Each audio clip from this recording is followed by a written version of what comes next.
Hello friends, my self is CA Amit Harkhani और आज के वीडियो में हम और एक एडवांस रूलिंग देखेंगे जो कि गुजरात स्टेट का है। कंपनी का नाम है जेंटीवा प्राइवेट लिमिटेड। जेंटीवा प्राइवेट लिमिटेड ये कंपनी करती क्या है? कंपनी है ना, एक फार्मास्यूटिकल कंपनी है। ये जो कंपनी है फार्मास्यूटिकल और जो फार्मा इंग्रेडिएंट्स होता है ना वो बनाती है। उसका मैन्युफैक्चरिंग यूनिट कहाँ पे है? अंकलेश्वर में। ठीक है। और ये कंपनी फैक्ट्री एक्ट में भी रजिस्टर्ड है और कंपनी के पास 250 से भी ज्यादा वर्कर्स है। ठीक है। और सेक्शन 46 ऑफ फैक्ट्री एक्ट के हिसाब से कंपनी को कैंटीन फैसिलिटी प्रोवाइड करना कंपलसरी हो जाता है। तो कंपनी क्या करती है? कैंटीन फैसिलिटी भी प्रोवाइड करती है अपने एम्प्लॉइज को, जिसमें वो क्या क्या प्रोवाइड करती है? ब्रेकफास्ट प्रोवाइड करती है, लंच प्रोवाइड करती है, स्नैक्स प्रोवाइड करती है और डिनर भी प्रोवाइड करती है। ठीक है। तो कंपनी को तीन चीज के ऊपर क्लेरिफिकेशन चाहिए था एडवांस अथॉरिटी के पास से कि ये जो लंच वो ये जो कैंटीन फैसिलिटी प्रोवाइड करती है ना, तो कंपनी उसके लिए 260 रुपीज कट करती है उसकी एम्प्लॉइज की सैलरी में से। ठीक है। और कंपनी के पास है ना, ये कॉन्ट्रैक्ट कॉन्ट्रैक्ट एम्प्लॉय भी है और थर्ड पार्टी एम्प्लॉयज भी है। तो उसकी सैलरी से उसकी जो बिल में से भी क्या करती है कंपनी? 260 पर मंथ पर एम्प्लॉय कट करती है, कॉन्ट्रैक्टर के जो बिल होता है या मैन पावर सप्लाई का जो बिल होता है ना उसमें से। तो कंपनी को क्लैरिफिकेशन चाहिए कि ये जो 260 रुपीज पे कर कंपनी डिडक्ट करती है एम्प्लॉय की सैलरी में से कैंटीन फैसिलिटी के नाम पे, तो वो सप्लाई माना जाएगा कि नहीं माना जाएगा? उसके ऊपर जीएसटी पे करना पड़ेगा कि नहीं पे करना पड़ेगा? सेकंड चीज कि कंपनी भी है ना कैंटीन सर्विस प्रोवाइडर से सर्विस लेती है कैंटीन की। तो वो क्या करती है? Company canteen service provider GST लगाकर कंपनी को बिल देते हैं। तो वो जो जीएसटी का आईटीसी मिलेगा कि नहीं मिलेगा? Second point. थर्ड चीज कंपनी को क्लेरिफिकेशन चाहिए कि कंपनी है ना एक ट्रांसपोर्ट फैसिलिटी भी प्रोवाइड करती है, ऑफिस टू हो घर, घर टू ऑफिस। ठीक है। उसके लिए कंपनी क्या करती है? 75 रुपीज एम्प्लॉइज की सैलरी में से डिडक्ट करती है। तो ये भी टैक्सेबल है कि नहीं टैक्सेबल? ये तीन चीज के ऊपर कंपनी को क्लेरिफिकेशन चाहिए था। तो फर्स्ट ऑफ ऑल तो देखेंगे कैंटीन फैसिलिटी के ऊपर कि ये जो 260 रुपीज कट करती है कंपनी एम्प्लॉइज की सैलरी में से, वो जीएसटी है कि नहीं। तो फर्स्ट ऑफ ऑल हम क्या देखेंगे? सेक्शन 7 देखेंगे जो कि सप्लाई की डेफिनेशन प्रोवाइड करता है। सेक्शन 7 में स्कोप ऑफ सप्लाई में लिखा गया है कि एक्टिविटी जो कि शेड्यूल 3 में है, जो भी शेड्यूल 3 में एक्टिविटी मेंशन किए हुए, ना तो सप्लाई ऑफ सर्विस है ना तो सप्लाई ऑफ गुड्स है। और शेड्यूल 3 में एक क्लोज ऐसा है कि any service provided by employee to employer is not a service. ठीक है। ये पॉइंट शेड्यूल 3 में मेंशन किया गया हुआ है और शेड्यूल 3 सेक्शन 7 में स्पेसिफाई किया हुआ है। तो सेक्शन 7 के हिसाब से शेड्यूल 3 में जितनी भी एक्टिविटीज है स्पेसिफाई की हुई है, वो सप्लाई ना तो सप्लाई ऑफ गुड्स है ना तो सप्लाई ऑफ सर्विस है। ठीक है। तो कंपनी ने ये पॉइंट रखा कि ये शेड्यूल 3 के अंदर उसकी सर्विसेज आ रही है, कैंटीन की सर्विसेज, तो उसके ऊपर जीएसटी नहीं लगना चाहिए। ठीक है। और दूसरा सर्कुलर भी था, सर्कुलर नंबर 172/422 जो कि 6 जुलाई को पब्लिश किया गया था।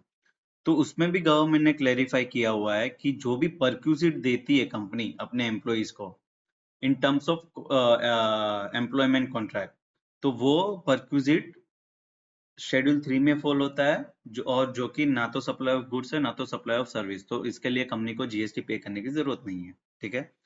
तो एडवांस अथॉरिटी ने क्या किया कि पहले तो कंपनी से बोला बोला गया कि तुम्हारे एचआर की पॉलिसी में वैसा है कि नहीं कि तुम कैंटीन फैसिलिटी दो।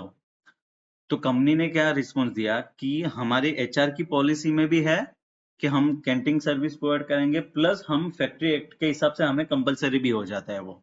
ठीक है। तो यहाँ पे कैंटीन का जो पॉलिसी है वो भी ये जो कैंटीन पॉलिसी है वो भी प्रोवाइड किया एडवांस अथॉरिटी को, जिसमें लिखा गया था कि 260 रुपीज पर एम्प्लॉय कट करेंगे सैलरी में से और कैंटीन फैसिलिटी प्रोवाइड करेंगे अपने एम्प्लॉयज को। तो ये दो चीज के ऊपर, एक तो ये कैंटीन पॉलिसी एचआर की पॉलिसी में इंक्लूड था प्लस ये जो परक्यूजिट सर्कुलर में जो स्पेसिफाई किया हुआ है कि ये जो परक्यूजिट है वो शेड्यूल 3 में फॉलो हो रहा है।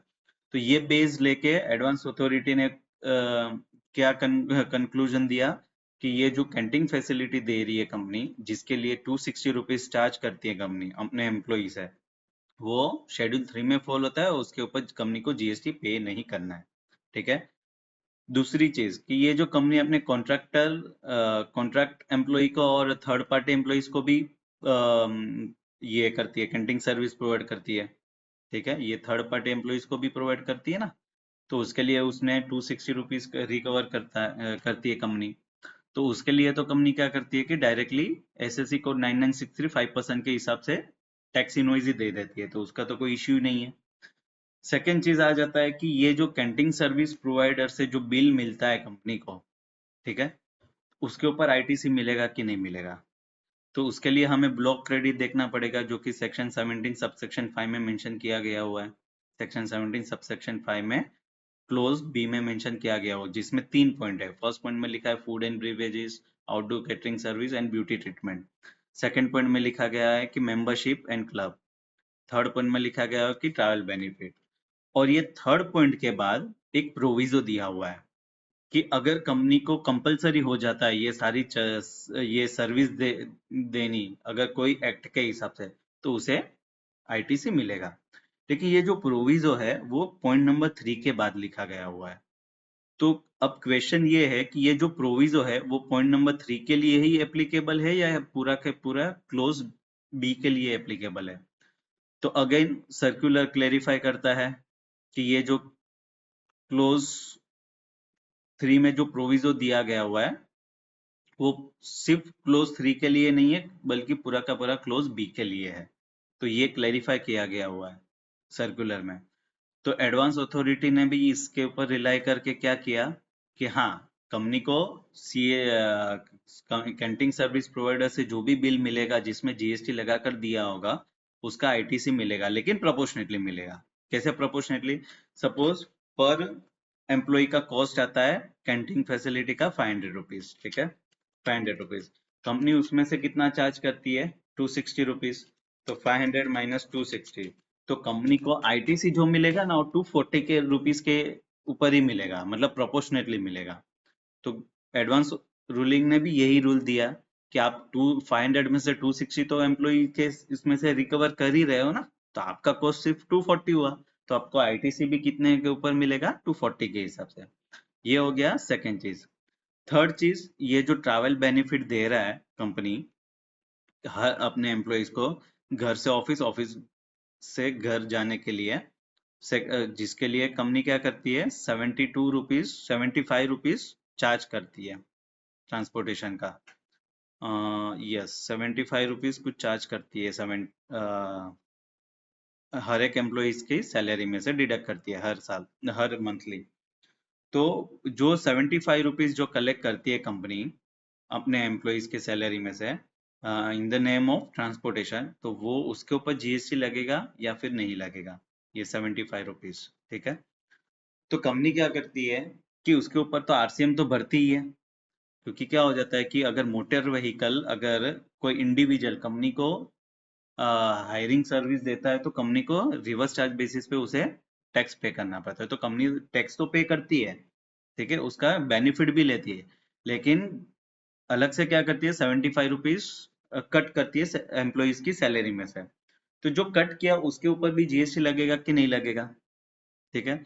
तो अगेन सेम पॉइंट के ऊपर रिलाई किया हुआ है एडवांस अथॉरिटी ने कि ये जो सर्विसेज है वो परक्यूजिट माना जाएगा, और परक्यूजिट सर्कुलर के हिसाब से शेड्यूल 3 में फॉल होता है, शेड्यूल 3 के हिसाब से सप्लाई है ही नहीं।